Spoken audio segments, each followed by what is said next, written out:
Vamos abrir a palavra do Senhor para a mensagem dessa noite. Eu te convido a abrir a sua Bíblia, então, no livro do profeta Isaías, capítulo 55.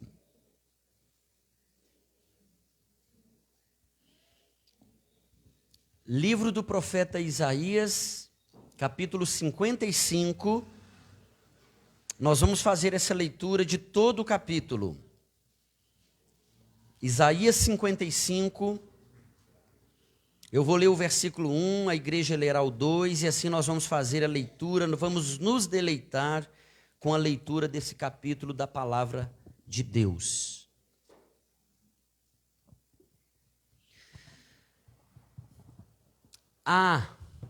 Todos vós, os que tendes sede, vinde às águas, e vós, os que não tendes dinheiro, vinde, comprai e comei. Sim, vinde e comprai, sem dinheiro e sem preço, vinho e leite. Podem ler? Porque gastais o dinheiro naquilo que não é pão, e o vosso suor naquilo que não satisfaz? Ouvi-me atentamente. Comei o que é bom e vos deleitareis com finos manjares. Glória a Deus. Inclinai os ouvidos e vinde a mim. Ouvi e a vossa alma viverá, porque convosco farei uma aliança perpétua, que consiste nas fiéis misericórdias prometidas a Davi. Eis que eu o dei por testemunho aos povos, como príncipe e governador dos povos. Eis que chamarás a uma nação que não conheces, e uma nação que nunca te conheceu, correrá para junto de ti, por amor do Senhor teu Deus e do Santo de Israel, porque este te glorificou. Buscai o Senhor enquanto se pode achar, invocai-o enquanto está perto. Deixe o perverso o seu caminho, o iníquo os seus pensamentos. Converta-se ao Senhor, que se compadecerá dele, e volte-se para o nosso Deus, porque é rico em perdoar. Porque os meus pensamentos não são os vossos pensamentos, nem os vossos caminhos os meus caminhos, diz o Senhor. Porque assim como os céus são mais altos do que a terra, assim são os meus caminhos mais altos do que os vossos caminhos, e os meus pensamentos mais altos do que os vossos pensamentos. Porque assim como descem a chuva e a neve dos céus, e para lá não tornam, sem que primeiro reguem a terra e a fecundem, e a façam brotar para dar semente ao semeador, e pão ao que come, assim será a palavra que sair da minha boca.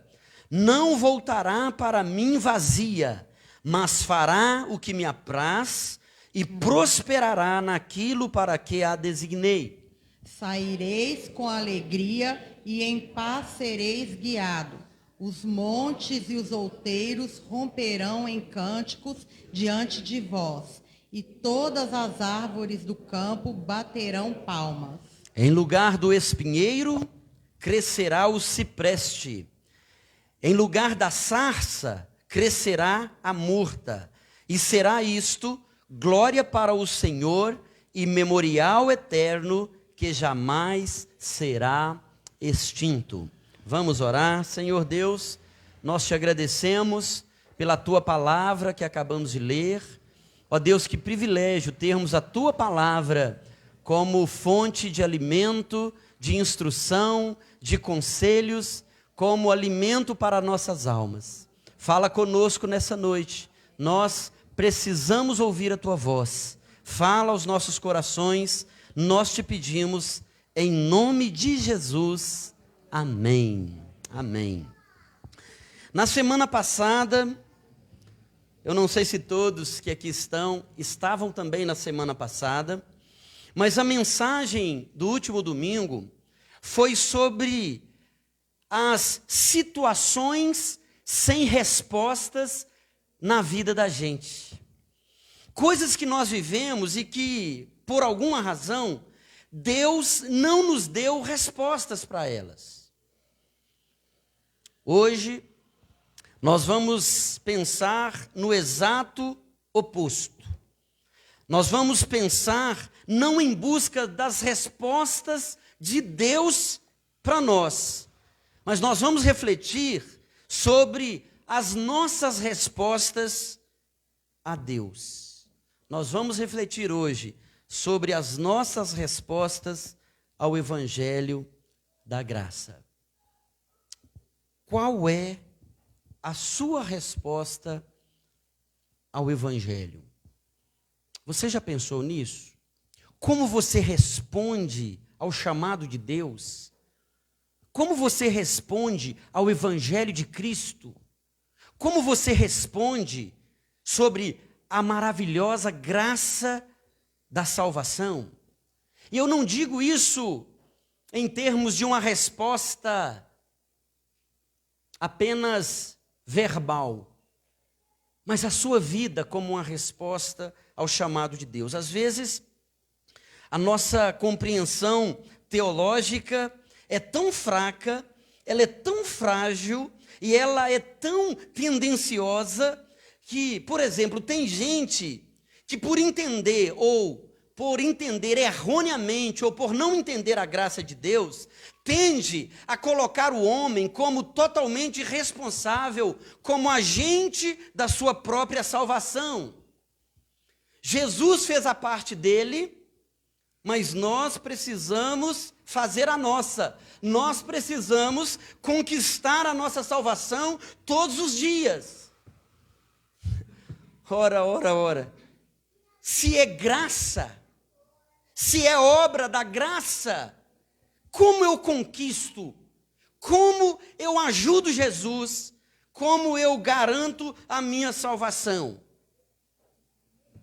Por outro lado, tem muita gente que também, por não entender a graça de Deus, tende a colocar o homem todo fora do processo, omisso, passivo, imóvel e irresponsável.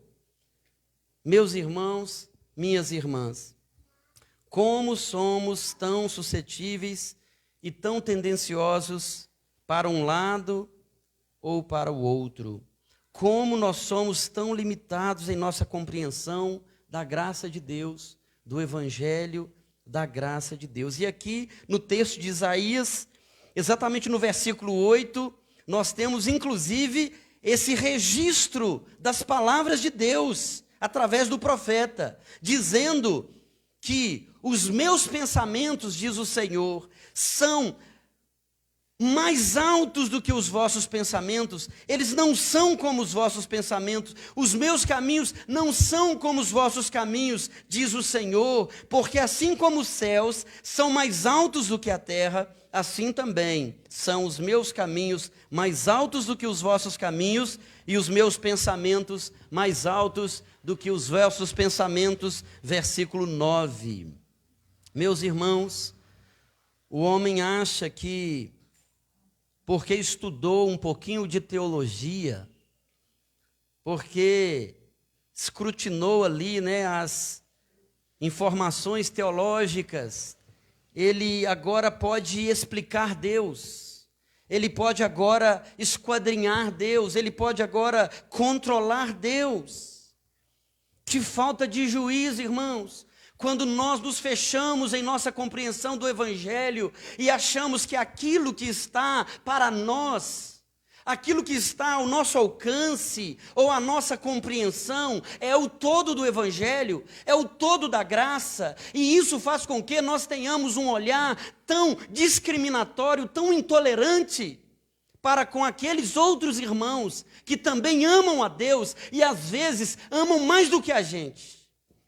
Aqueles outros irmãos que amam o Evangelho da graça, que amam ganhar almas e às vezes os fazem melhor do que a gente. Mas nós temos um alcance tão limitado para com a graça de Deus, para com o evangelho da graça de Deus, para com o entendimento da maneira como Deus conduz todas as coisas, como Deus trabalha na vida daquele que está sendo chamado para o evangelho, daquele que está ouvindo a voz de Deus chamando ele pelo nome, sendo atraído com cordas de amor para a presença de Deus. Ah, irmãos, Deus é Deus e Ele chama, e aquele que ouve a voz do Senhor, ele responde ao chamado de Deus, e é Deus que controla toda a ação e todo o processo no drama da salvação, no alcançar o perdido. Tem até uma história que li recentemente, de um pai, que sempre que a família estava em viagem, eles tinham alguns filhos, né? Um dos filhos, de 3 aninhos, tinha um brinquedo que era um simulador de um automóvel. Era um volante, né? E ele punha aquele volante nas perninhas, sentado ali mesmo na cadeirinha, e ele ia dirigindo, ele ia fazendo o movimento e dirigindo aquele volante de brinquedo, né? E falava com seus irmãos, com a sua mãe e com seu pai. Eu que estou levando o carro, eu que estou dirigindo, pai. Mamãe, eu que estou dirigindo. E o pai: é mesmo, filho?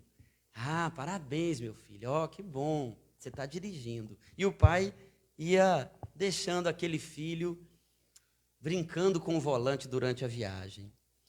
O filho, então, ia a viagem inteira girando o volante e dizendo que ele estava dirigindo o carro, enquanto o pai dirigia o veículo da família até o destino. E é bem assim também na nossa relação com Deus.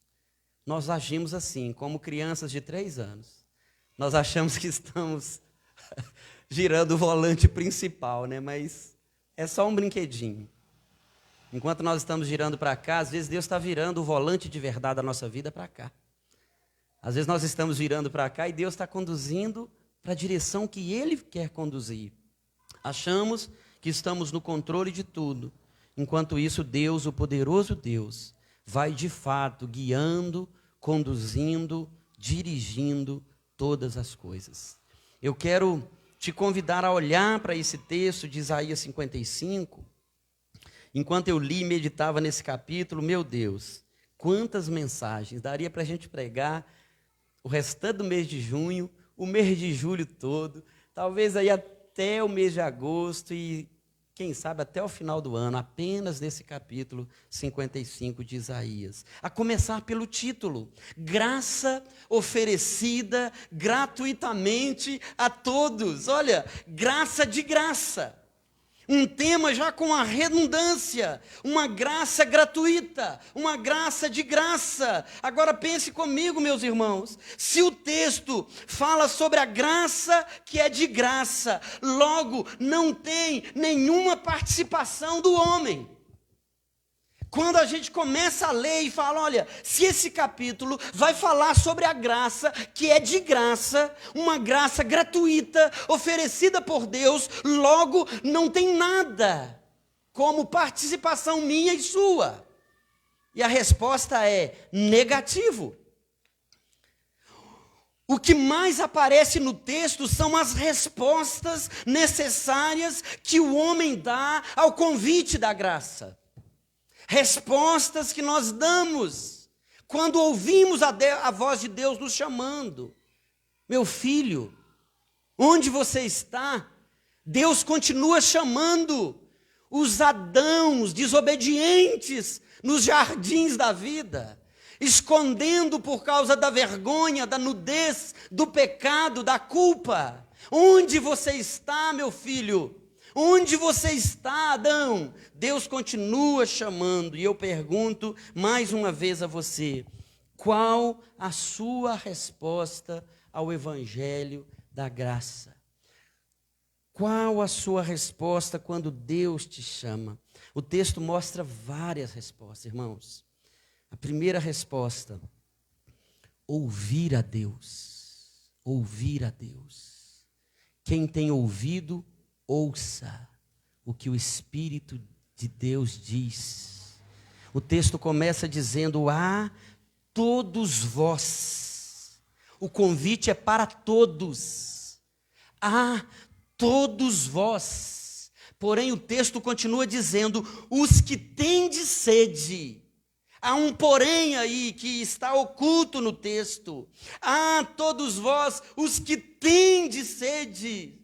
É para todos os que têm sede. Aquele que está satisfeito com a própria vida não precisa ir a Jesus.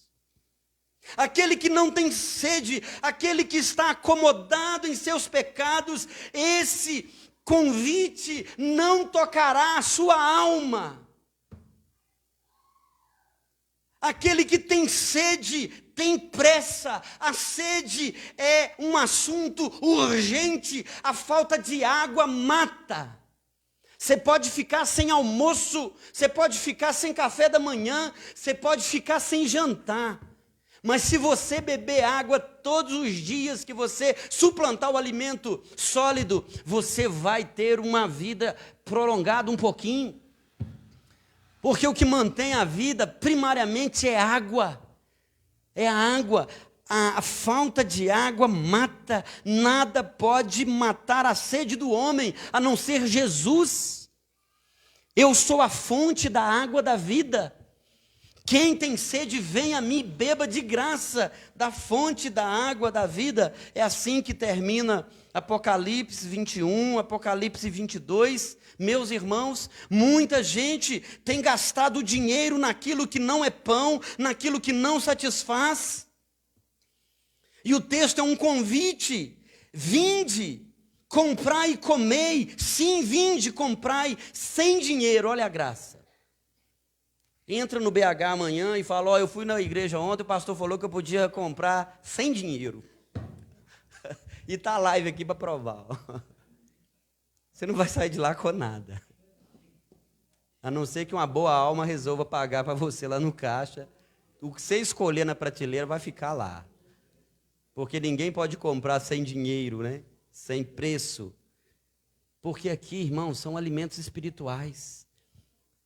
Nós somos saciados, a nossa sede é saciada e a nossa fome também. E não custou o nosso dinheiro, porque o preço foi o sangue de Jesus, foi a obra dele. Vinde e comprai sem dinheiro e sem preço, pão ou vinho e leite. Olha que bênção, irmãos. Olha que bênção. A chamada da graça é uma chamada que requer uma resposta. Vinde e ouvi. O versículo 3 diz, né? Inclinai os ouvidos e vinde a mim. Ouvi e a vossa alma viverá. É ouvir Deus nos chamando, irmãos. É ouvir a palavra de Deus, é ouvir a voz do bom pastor. As minhas ovelhas, disse Jesus, elas ouvem a minha voz, elas me seguem, elas não ouvem a voz dos estranhos, porque elas conhecem a minha voz. Quantas vezes Deus está falando e nós não ouvimos a voz de Deus? A fé vem pelo ouvir a palavra de Deus. Ontem eu ouvi um pouquinho da história do pastor Lourival. Os filhos, né? Os filhos podem imitar, né? Imitando o papai ali, o Mateus, o Ezequiel. A própria Zelina, que foi ovelha dele, né? Que tinha dia que ele estava bravo lá no culto. Ele falava, arrumava a roupa, punha a calça lá perto do peito, assim. Eu estou falando, vocês não estão ouvindo. Limpa esses ouvidos com catanete. Oh, meu Deus. Limpa esses ouvidos para vocês ouvirem. E quando o Lourival ficava bravo, sai da reta. Pastor Lourival. Quantas vezes Deus está falando, irmãos, mas a gente está como que surdo. A gente não ouve. A gente não escuta Deus falar. A gente está tão cheio de vozes, né, falando, que a voz do Senhor é mais uma voz. E sabe uma coisa séria sobre isso? Ontem a gente falou sobre idolatria aqui. Aqueles amigos de Daniel, Sadraque, Mesaque e Abednego, foram forçados a prostrar-se diante de uma imagem. negar a Deus e adorar a uma imagem de escultura, um ídolo. E sabe o que a palavra de Deus fala? Que o ídolo, ele tem boca e não fala, ele tem olhos e não vê, tem ouvido e não ouvem. E sabe o que diz no final do Salmo 115? Tornam semelhantes a eles os que os adoram. Ou seja, quando nós estamos muito apegados a ídolos, não estamos falando de uma estátua, de um obelisco de 27 metros, de um rei Nabucodonosor, não. Nós não estamos na Babilônia, nós estamos falando de os ídolos modernos, aqueles que roubam o nosso coração e muitas vezes nos cegam. Meus irmãos, quantas pessoas estão com o celular na mão, mas não enxergam um filho, uma esposa, um esposo, não enxerga um pai, não enxerga um avô. Quantas pessoas estão embriagados de tecnologia e de conforto e não sabem ouvir um conselho ou parar para escutar uma história de um avô, de uma avó, porque nós estamos surdos para ouvir. E Deus vai usar um pastor, o presbítero, o diácono, Deus vai usar um irmão, um jovem, uma criança para falar conosco, assim como Ele usou a Isaías. Mas será que nós ouvimos? Será que o nosso ouvido está pronto para ouvir a Deus, meus irmãos? A primeira resposta do texto é ouvir. A segunda resposta é buscar. Olha o versículo 6. Buscai o Senhor enquanto se pode achar. Invocai-o enquanto está perto. Essa é uma busca intencional. Uma busca, meus irmãos, necessária. Uma busca urgente. Nós precisamos buscar o Senhor. Essa é uma resposta ao Evangelho da graça. Será que nós temos buscado, irmãos?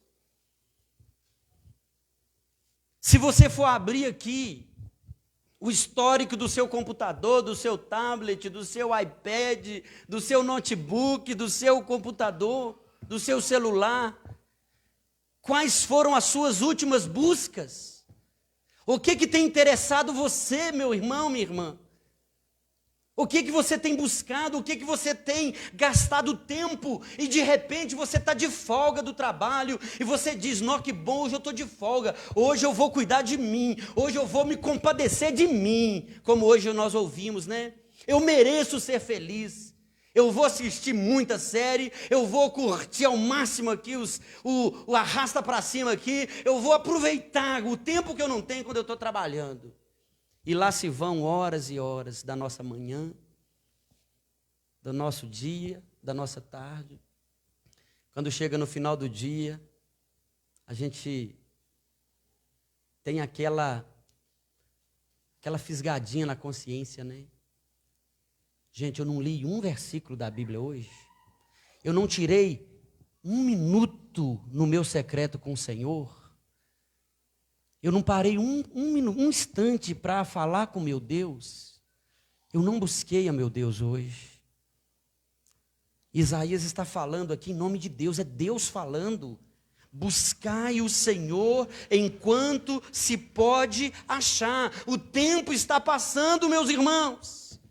A Bíblia diz que há tempo para todo propósito debaixo do céu. Eclesiastes 3. Nós não podemos perder as oportunidades. Nós não podemos achar que temos todo o tempo para buscar. Mas mais à frente, quando eu casar, quando eu tiver mais velho, eu vou buscar o Senhor. Alto lá, tome cuidado. Você não sabe quantas oportunidades você ainda terá. Um dia, todas as oportunidades passarão. Quer ver um exemplo disso lá em Lucas, Marilúcia? Lucas, capítulo 19. Jesus chorou algumas vezes, né, irmãos? Aqui é mais um choro de Jesus. Jesus chora à vista de Jerusalém. Lucas 19, 41. Quando ia chegando, vendo a cidade, chorou, e continua assim, e dizia, olha o de Isaías 55, se conheceras por ti mesma, ainda hoje, o que é devido à paz, mas isto agora está oculto aos teus olhos, pois Sobre ti virão dias em que os teus inimigos te cercarão de trincheiras e por todos os lados te apertarão o cerco. E olha o versículo 44, e te arrasarão, e te arrasarão, e aos teus filhos dentro de ti, não deixarão em ti pedra sobre pedra. Olha como termina o versículo, porque não reconheceste a oportunidade da tua visitação. O mestre estava lá em Jerusalém, mas eles não reconheceram. Eles não reconheceram aquela oportunidade que estava diante deles. Meus irmãos, o tempo passa. Se a gente não buscar o Senhor hoje, amanhã pode ser tarde demais. Amanhã pode ser muito tarde. Às vezes, meus irmãos, voltando um pouco na mensagem de domingo passado, Deus permite que passemos muitas vezes por vales de dor, de sofrimento, e é isso que vem cumprir aquela palavra quando Paulo diz em 2 Coríntios 11, que o poder se aperfeiçoa na fraqueza. Sabe a hora que a gente mais busca a Deus? É a hora que os recursos estão acabando, as portas estão fechando, a gente está no aperto. Eu já contei isso aqui. A noite, a madrugada que eu mais orei foi quando Deus enviou uma dor de rim terrível. E eu rolava de dor e eu orava. E eu andava na sala da casa e eu andava e orava. Eu orei pelo mundo inteiro, irmãos. Eu orei pelos meus irmãos, pelos meus sobrinhos, pela minha família. E eu orava e orava. Deus deve estar querendo que eu ore. Eu orava e orava. E certamente eu orei. E depois fui para o hospital, expeli a pedra. Mas eu nunca tinha orado como eu orei naquela noite de dor. Porque a dor nos aproxima de Deus. É ali que a gente entende que é Ele o nosso socorro. E a gente agarra e fala, Senhor, me ajuda. Senhor, vem aqui. Está doendo Jesus. A gente fica igual criança, né? Está doendo Jesus. Jesus está doendo. Jesus envia o anjo da anestesia, Senhor. Está doendo Jesus. Diz que homem é mais mole para a dor, né? Eu não concordo, mas, né, como é o dia das namoradas, eu vou concordar por causa da minha esposa aqui. Mas o homem costuma ser mais fraco mesmo para a dor, né? Mas na hora da dor a gente geme igual o bebê, né? A canção e a poesia daquele artista, né? Todo mundo é parecido quando sente dor. Eu cheguei lá no hospital das clínicas, e quando a dor passou, que eu caí em mim, né, que eu olhei, eu estava todo estrupiado, com uma bermuda toda suja, esmugaiada, uma camisa toda furada. Eu falei, gente, olha como é que eu saí de casa, com o chinelo todo emendado com grampo. Eu jamais sairia de casa daquele jeito. Mas na hora da dor, você está procurando ir no espelho para pentear cabelo, para pôr uma roupa bonita. Você sai arrastando de gatinho. Ai, está doendo, me ajuda.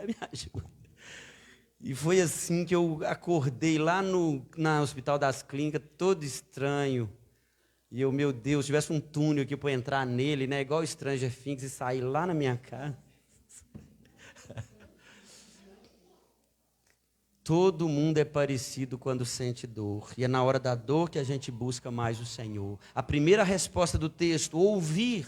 A segunda resposta do texto, buscar. A terceira resposta do texto, nós vamos parar nessa terceira aqui. Converter. Olha o versículo 7. Deixe o perverso o seu caminho. Deixe o iníquo seus pensamentos, converta-se ao Senhor, que se compadecerá dele, e volte-se para o nosso Deus, porque é rico em perdoar. É interessante que esse texto está sendo dirigido ao povo de Deus. Não é um Isaías conversando com um povo pagão, não, é o povo de Israel, que estava prestes a ir para o exílio. O Isaías é um profeta pré-exílico. E Deus está falando com o seu povo, convertam-se. Deixe o perverso, tem perverso entre o meu povo. Deixe o perverso o seu caminho. O iníquo, aquele que tem a maldade, né? A iniquidade é o dolo, é a maldade do coração. Deixe o perverso o seu caminho, o iníquo os seus pensamentos, converta-se ao Senhor. A conversão, meus irmãos, é a mudança de rota. É a ideia simples e clara da lei de trânsito, né? Você faz uma conversão, você muda a direção.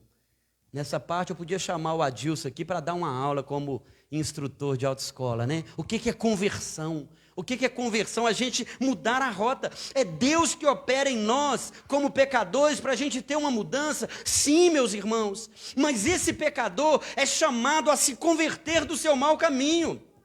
Se a pessoa acostumou com um tipo de vida e agora ela tem Jesus e ela continua com o mesmo estilo de vida, as suas conversas não mudou, seus hábitos não mudaram, as suas palavras, as suas ações, onde que essa pessoa converteu?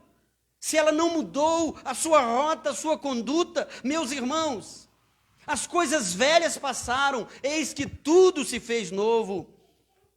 É uma conversão que a gente trabalha em nós, no negar a nós mesmos. Converta-se, sabe? Faça morrer a vossa natureza. Meus irmãos, é imperativo, é uma resposta nossa à salvação que Deus nos deu de graça. Nós respondemos a ela com um estilo de vida que glorifica a Deus, que honra a Deus. E eu volto a fazer a pergunta: quais as respostas que damos ao Evangelho da graça de Deus? Será que ouvimos quando Deus falamos conosco?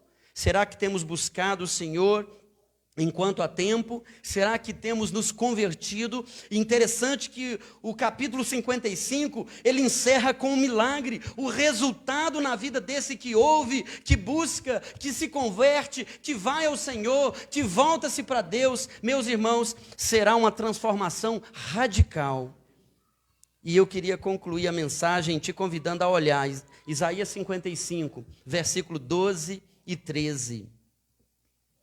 Vamos ler juntos? Bem forte. Bem forte. Vamos ler? Saireis com alegria e em paz sereis guiados. Os montes e os outeiros romperão em cânticos diante de vós.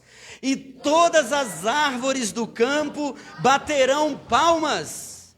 Em lugar do espinheiro crescerá o cipreste, e em lugar da sarça crescerá a murta, e será isto glória para o Senhor e memorial eterno, que jamais será extinto. Mudança de realidade, meus irmãos.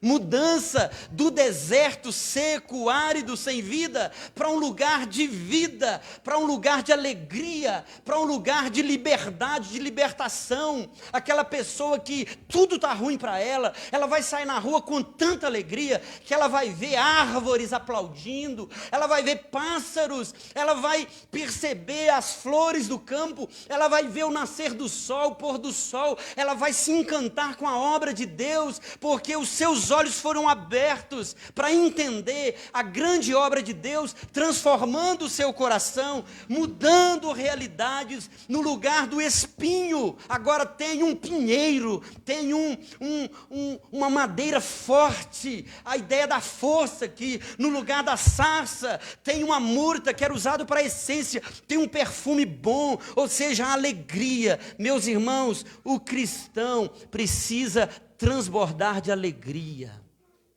Eu não convivo com você durante a semana, mas pelo amor de Deus, não seja uma pessoa ranzinza, mal-humorada, infeliz, triste. Não seja uma pessoa assim, porque você vai ser um antimissionário.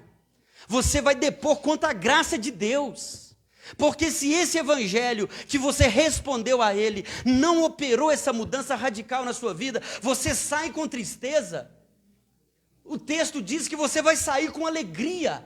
O dia que você chegar no portão e dar alguns passos e perceber que você está triste, volta para casa. Escolha não sair, para você não dar um mau testemunho. Porque se é para você sair, saia com alegria de casa. Em nome de Jesus. Saia com alegria, mostra que você é transformado pelo poder de Deus, que você está alegre com o trabalho que você tem, com a condição financeira que você tem, com a situação da sua família. Se alegre com o corpo que você tem, com o rostinho lindo que você tem, com o peso que você está. Não saia infeliz, porque tudo tem um propósito para nos ensinar, irmãos. Para a gente proclamar a glória do Senhor. Pela manhã, nós falamos aqui, Salmo 19 fala que o sol, ele sai de uma extremidade do céu e vai até a outra, e nada refoge ao seu calor. Ele cumpre um propósito de Deus. Às vezes nós saímos de uma extremidade à outra e não aquecemos ninguém. A natureza cumpre o seu papel e às vezes a gente não cumpre. Se o evangelho tem que gerar em nós amor, alegria, paz, longanimidade, bondade, paciência, né? E a gente não está frutificando nisso, irmãos, tem alguma coisa errada. E não é com o evangelho. E não é com a graça. É com a nossa resposta ao evangelho e à graça. Ah, meus irmãos, nós precisamos entender que existe um processo. E esse processo começa quando a gente ouve, né? Ah, todos vós que tendes sede. Pastor, quem pode gerar sede? É Deus. Pede a Ele, Senhor, gera sede no meu coração, em mim, pelas coisas do Senhor. Assim como as corças, né? Ou a corça anseia pelas correntes das águas, que assim também o meu espírito, a minha alma possa ansiar pelo Senhor. Peça a Deus para gerar sede, fome dEle, das coisas dEle, para que você possa experimentar esse processo e esse milagre, e cada dia você sair de um deserto existencial para um paraíso, onde as árvores vão bater palmas, né? Olha, saireis com alegria, os montes romperão em cântico. Imagina você andando aí, as montanhas cantando, Castelo forte é o nosso Deus. Falei, que isso? Aquela montanha abriu a boca? Estou vendo coisa. Aí você anda mais um pouquinho, tem uma árvore, bater um galho no outro. Pá, pá, faz a montanha está cantando e a árvore está aplaudindo no ritmo certinho. Gente, eu estou ficando doido. Não, é porque você respondeu ao evangelho e você está sendo reconciliado com esse paraíso, com a presença de Deus, como o Jandão leu ontem aqui, né? Na tua presença há plenitude de alegria. Saireis com alegria, vida transformada para a glória de Deus. Amém, irmãos? Amém. Vamos orar e vamos nos preparar para a Santa Ceia.